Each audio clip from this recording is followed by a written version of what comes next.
tassa bhagavato arahato samma sambuddhassa. Hi everyone, welcome to Dhamma O's Dose of Dhamma, and this is your Dose of Dhamma for today. So previously we talked about 5 ways children can serve the parents, right? According to the Mangala Sutta. But after they do this, for the parents, so how will they reciprocate? Generally, when the children serves them in the 5 ways and the many other ways that we have talked about.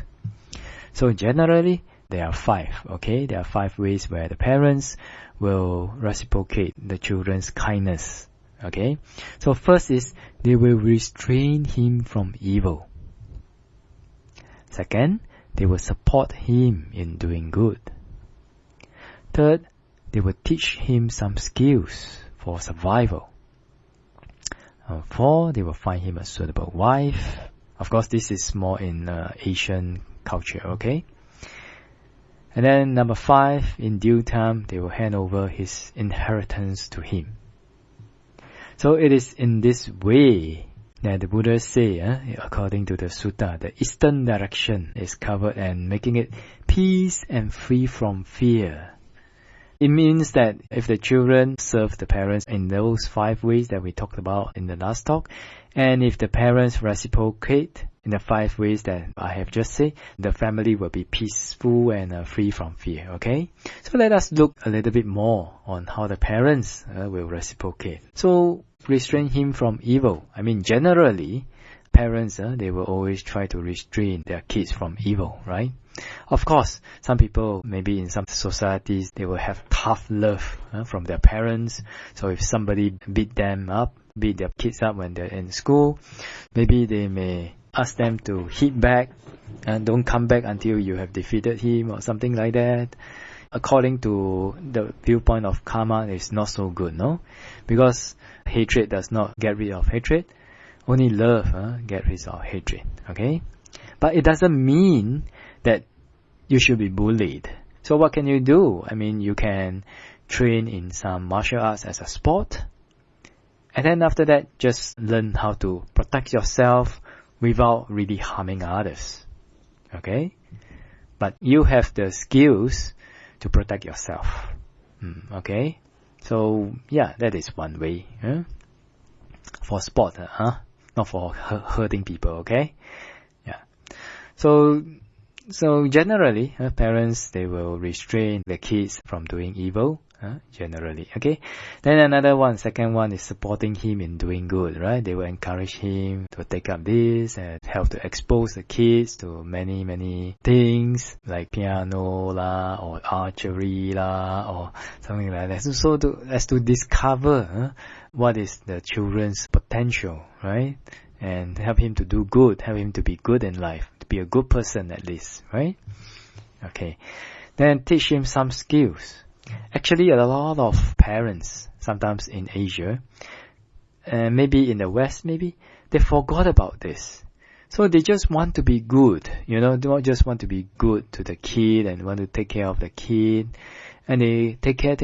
But in the end, the kid got so well protected that when the kid goes out to society, they cannot take the cruelty and the reality of society. Like if somebody from young, he has been praised by everyone around him, maybe when someone doesn't praise him, or for one time, he may not be the first in class, his whole mindset, his whole mental state may collapse. Why is that so? Sometimes that is because of overprotection. So, personally, I feel that as parents, it is good to teach them cause and effect. So if they do this, then they will have good effect. If they do something good, do something wholesome, they will have good effect. If they cry, if they bully people, do something bad, then we shouldn't show them good effect. We shouldn't give them a reward or something like that. Yeah. Then when we can do this, actually we are teaching them, we are educating them and helping to condition them to understand that doing good and wholesome, you get good effect. Doing bad and doing something unwholesome, you get a bad effect. Alright? But ultimately, we have to train them to also know how to react to adversities, to know how to overcome adversities. Alright? And know how to take the stress of life and know how to always come back after being beaten up by the reality of life. And also to guide them to learn some skills so that they can support themselves in life. They can really be independent. When the parents die, they will not die. I think this is a very, very important thing that many parents have to practice.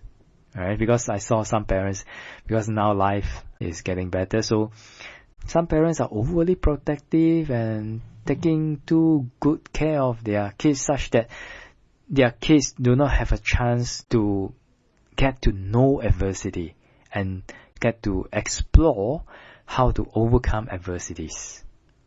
And if they can't do it, and even if they have a skill, even if they are a professor, but if something fails and it reaches the limit of their mental tolerance, then they may just go crazy or their whole mental state will just collapse. Alright?